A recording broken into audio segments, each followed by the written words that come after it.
আসসালামু আলাইকুম। আপনারা সবাই কেমন আছেন একটু জানাবেন। আলহামদুলিল্লাহ আপনাদের দোয়া আল্লাহর রহমতে আমি অনেক ভালো আছি। তো অনেক দিন পর আপনাদের জন্য নতুন একটি রেসিপি নিয়ে হাজির হয়ে গেলাম। দেশ ও দেশের বাইরে থেকে আজকে আমার এই ভিডিওটা যারা দেখছেন আপনাদের সবাইকে জানাচ্ছি অনেক অনেক ধন্যবাদ।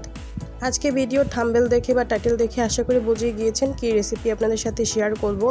অনেকে বট রান্না করলে কেমন একটা বাজে স্মেল আসে, বাট আজকে আমি যেভাবে আপনাদের কাছে শেয়ার করব এভাবে যদি আপনারা রান্না করেন তাহলে কখনো বাজে স্মেল আসবে না ইনশাল্লাহ।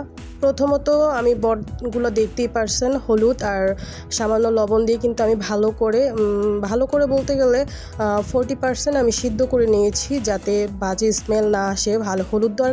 হলুদ দেওয়ার কারণে কিন্তু কালারটা অনেক সুন্দর হয়ে গিয়েছে, দেখতেই পেরেছেন। আর অন্য পাশে আমি যখন মোটামুটি 40% সিদ্ধ হয়ে গেছে তো আমি তখন উঠিয়ে স্ট্যান্ডে পানি ঝরিয়ে নিয়েছি এবং হালকা ওয়াশ করে নিয়েছি, এক সাইডে রেখে দিয়েছি। তো একটি ফ্রাই প্যানে আমি মোটামুটি 6 থেকে 8 চামচের মতো তেল দিয়ে দিব। আপনারা পরিমাণ মতো আপনাদের আন্দাজ অনুযায়ী তেলটা ইউজ করবেন।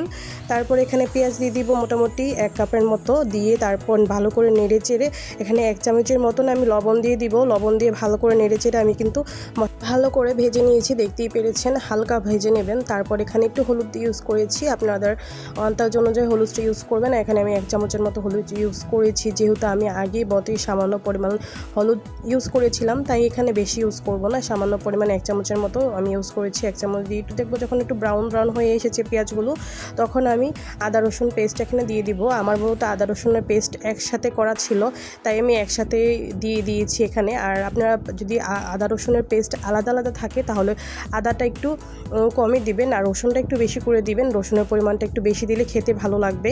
তো আমি আদা রসুনটা ভালো করে দেখতেই পেরেছেন পেঁয়াজ সুন্দর করে ভেজে নিয়েছি। আর এখানে পেঁয়াজ বাটা মূলত আমি 2 চামচ বড় চামচ দিয়ে যে তরকারি যে আমরা বাড়ি ওই চামচ দিয়ে আমি 2 চামচের মতো দেখতেই পেরেছেন দিয়ে দিয়েছি। তার জন্যই আমি মূলত প্রথমে পেঁয়াজটা একটু কম ইউজ করেছি, যে পেঁয়াজ বাটা দিব তার জন্য।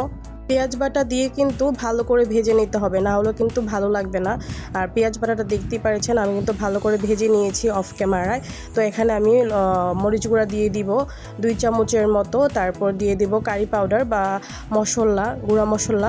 তারপর এখানে গরম মশলা দিয়ে দিব, দেখতেই পাচ্ছেন গরম মশলা কিন্তু 1 চামচের পরিমাণ দিয়ে দিয়েছি। আপনারা যতটুকু বট ইউজ করবেন বা বট ব্যবহার করবেন তো অতটুকু অনুযায়ী মশলাগুলো ইউজ করবেন। আমি এখানে আমার বটের পরিমাণ বেশি ছিল না, মোটামুটি আধা কেজির মতো ছিল, তো ওই অনুযায়ী আমি এখানে সব ইনগ্রেডিয়েন্টস ইউজ করেছি। তো দেখতেই পাচ্ছেন মশলাটা কিন্তু ভালো করে কষিয়ে নিয়েছি। আর দেখেন কত সুন্দর একটা কালার এসেছে, ব্রাউন কালার চলে আসছে।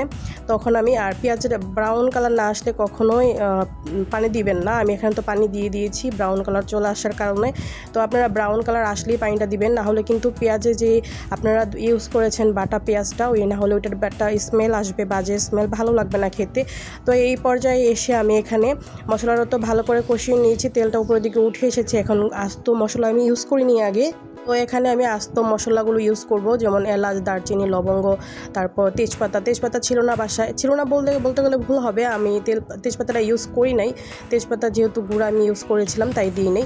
আর এখানে ছোটো সাইজের একটি আলু দিয়ে দিয়েছি, দেখতেই পারছেন। আপনারা যারা ভিডিওটা দেখতে এই পর্যন্ত চলে আসছেন, যদি আমার ভিডিওটা আপনাদের কাছে সামান্য পরিমাণে একটু হলেও ভালো লেগে থাকে প্লিজ একটা লাইক দিয়ে কন্টিনিউ করবেন ভিডিওটা। আপনারা যদি আমার পেজে নতুন হয়ে থাকেন তাহলে অবশ্যই ইউটিউব চ্যানেলটা সাবস্ক্রাইব করে পাশে থাকতে পারেন, বেল বাটনটা অন করে রাখবেন যাতে আমি যখনই ভিডিও ছাড়ি বা যখনই নতুন কোনো ভিডিও আপলোড দিই আপনার কাছে সাথে সাথে নোটিফিকেশন চলে যায়। তাহলে আর আপনাদের আমার আইডি খুঁজে কষ্ট করে দেখতে হবে না। আর অবশ্যই আমার পেজের সাথে থাকবেন, এরকম নিত্য নতুন সুন্দর রেসিপি পাওয়ার জন্য পেজের সাথে থাকবেন। তো বেশি কথা না বলে আমি রেসিপির কথায় চলে যাই। তো এখানে দেখতেই পারছেন আলু দিয়ে কিন্তু আমি ভালো করে মশলাটা কষিয়ে নিয়েছি। যখন দেখবেন তেলটা উপরের দিকে প্রায় উঠে এসেছে, এই পর্যায়ে আপনারা কি করবেন, যে বটটা যে স্ট্যান্ডে পানি ঝরিয়ে রেখে দিয়েছিলেন এটা দিয়ে দিবেন। আর আপনাদের যদি মনে হয় তেলের পরিমাণটা একটু কম হয়েছে তাহলে একটু তেলটা বাড়িয়ে দেবেন। আমি এখানে তেলের পরিমাণটা বেশি বাড়াবো না, কারণ হলো কি তেলটা বেশি দিলে খেতে ভালো লাগে না। আর আপনারা দিতে পারেন আপনাদের ইচ্ছা, বাট আমি এখানে মশলাটা ভালো করে কষিয়ে নেওয়ার পর যেহেতু 40% 50% আমি এখানে সিদ্ধ করে ফেলছি, এখন আর বেশি পানি দিয়ে সিদ্ধ করব না, যেহেতু ভাজার মধ্যেও মোটামুটি 10% সিদ্ধ হয়ে গিয়েছে। তো এখানে আর বেশি সিদ্ধ করব না, আলুগুলো মোটামুটি সিদ্ধ হয়ে গেছে। এখন আমি পানি দিয়ে 2 কাপ পরিমাণ এখানে পানি দিয়ে দিয়েছি। পানি দিয়ে ঢেকে রেখে দিব। চুলার আঁচটা প্রথমে একদম হাই হিট করে দিব, তারপর একদম লো হিট করে মোটামুটি 10 থেকে 15 মিনিট আমি রেখে দিব। তো দেখতেই পারছেন তো কত সুন্দর হয়েছে কালারটা। এখন আমি ঢাকনাটা উঠিয়ে নিয়েছি, দেখেন কালারটা কত সুন্দর এসেছে। তো অবশ্যই বাসায় এইভাবে ট্রাই করে দেখবেন। আর সত্যি বলতে কি অনেক ইয়ামি হয়েছিল। আমি আরও কিছুক্ষণ রাখবো, তরকারির ঝোলটা একটু শুকাবো, বেশি রাখলে ভালো লাগে না। তো আমার হাজব্যান্ড ওরকম একটা পছন্দ করে না মানে বেশি ঝোল, বিশেষ করে বট ভুনায়। আর বট ভুনায় আলুটা হলো আপনাদের অপশনাল, আপনারা দিলেও পারেন না দিলেও পারেন। তবে আমার কাছে বটের মধ্যে আলুটা দিলে একটু ভালো লাগে, কারণ গ্রেভিটা তখন একদম মাখা মাখা হয় আর খেতেও ভালো লাগে, তাই আমি আলুটা ইউজ করেছি। আলুটা আপনারা চাইলে বাদ দিতে পারেন। তো আলুটা দিয়ে খেয়ে দেখবেন, আলুটা দিয়ে খেয়ে হলেও অনেক মজা লাগে। তো দেখতেই পারছেন আমার কিন্তু মোটামুটি কমপ্লিট হয়ে গিয়েছে। আর অবশ্যই আমি যেভাবে রান্না করছি এভাবে একবার রান্না করে খেয়ে দেখবেন, একদমই বাজে স্মেল আসবে না।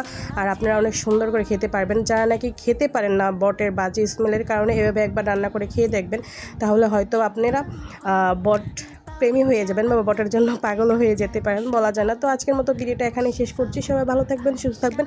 আর অবশ্যই আমার নেক্সট ভিডিওর জন্য অপেক্ষা করেন, যদি বাঁচিয়ে রাখে আল্লাহ, তাহলে নেক্সট ভিডিওতে আপনাদের সাথে দেখা হবে। তো আজকের মতো এখানে বিদায় নিচ্ছি। ভালো থাকবেন, সুস্থ থাকবেন। আল্লাহ হাফেজ, আসসালামু আলাইকুম। Thanks for watching my video.